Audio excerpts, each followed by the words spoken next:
Discharge అయ్యాక కల్పన కేరళకు వెళ్లే ఛాన్సులు కూడా ఉండొచ్చు అని కూడా చెప్తున్నారు. కూతురు దగ్గరికి వెళ్లి రెస్ట్ తీసుకోవాలని కల్పన నిర్ణయించుకున్నారు కాబట్టి ఒక 2-3 రోజుల్లో డిశ్చార్జ్ చేసే ప్రయత్నం కూడా డాక్టర్స్ చేస్తామని ఇప్పటికే చెప్పారు. అయితే మా ప్రతినిధి ఈ ఘటన గురించి ఇంకా క్లారిటీ ఇవ్వడానికి మా ప్రతినిధి శ్రావణి కూడా F2F తీసుకున్నారు. అసలు డాక్టర్స్తో మాట్లాడి వాళ్ళు ఏం చెప్పారో ఒకసారి చూద్దాం.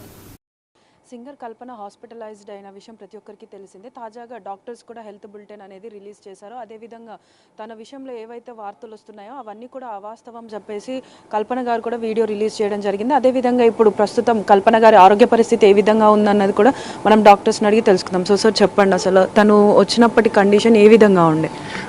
కల్పన గారు ట్యూస్డే ఈవినింగ్ అన్కాన్షియస్ స్టేట్తో వచ్చారు.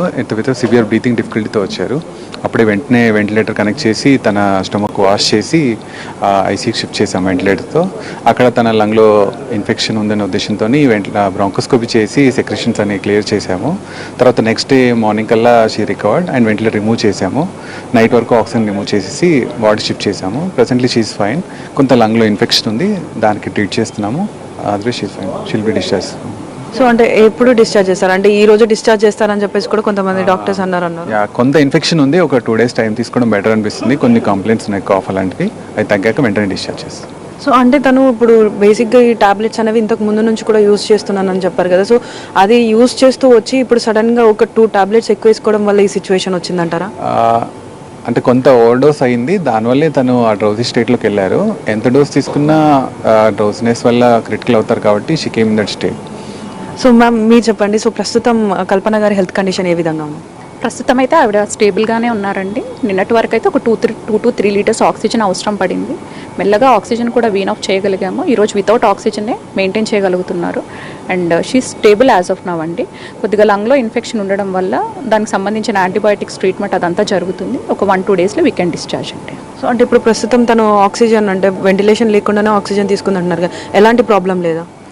ఫస్ట్ వెంటిలేటర్ నుండి మనము ఆక్సిజన్ సపోర్ట్కి తీసుకొచ్చామండి. ఆక్సిజన్ సపోర్ట్ నుండి కూడా ఇప్పుడు వితౌట్ ఆక్సిజన్ తనంతటికి తానే షీఈ్ మెయింటైనింగ్ అండి. షీ స్టేబుల్ నా. సో అంటే తను ఇన్సోమియాకి మెడికేషన్ తీసుకుంటుంది, అందులో భాగంగానే ఇప్పుడు ఈ టాబ్లెట్స్ అయితే యూజ్ చేయడం జరుగుతుందని చెప్పారు. సో అంటే ఇప్పుడు ఈ కండిషన్ తర్వాత మళ్ళీ తను ఆ టాబ్లెట్స్ యూజ్ చేస్తే ఏమైనా ప్రాబ్లం ఉంటుందా?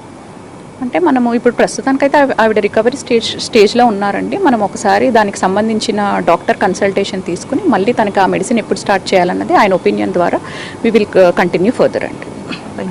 సో చూస్తున్నారు కదా, తను ఏదైతే ఇన్సోమియా ప్రాబ్లం వల్ల యూజ్ చేస్తున్న మెడికేషన్ ఉందో దాని వల్లనే ఈ అన్కాన్షియస్ అవ్వడం అనేది అయితే జరిగింది. ప్రస్తుతం తన హెల్త్ అయితే బాగానే ఉంది. వెంటిలేషన్ నుంచి తను అంటే తన సొంతంగా ఆక్సిజన్ తను తీసుకునే అంత స్థాయికి అయితే వచ్చింది. కాకపోతే లంగ్స్లో ఇన్ఫెక్షన్ ఉండడం వల్ల ఇంకొక 2 days అయితే అబ్జర్వేషన్లో ఉండాల్సి వస్తుంది. దాని తర్వాత డిశ్చార్జ్ చేస్తామని చెప్పేసి డాక్టర్స్ చెప్తున్నారు. కెమెరామెన్ వేణుతో Shravani, big TV, Hyderabad. Singer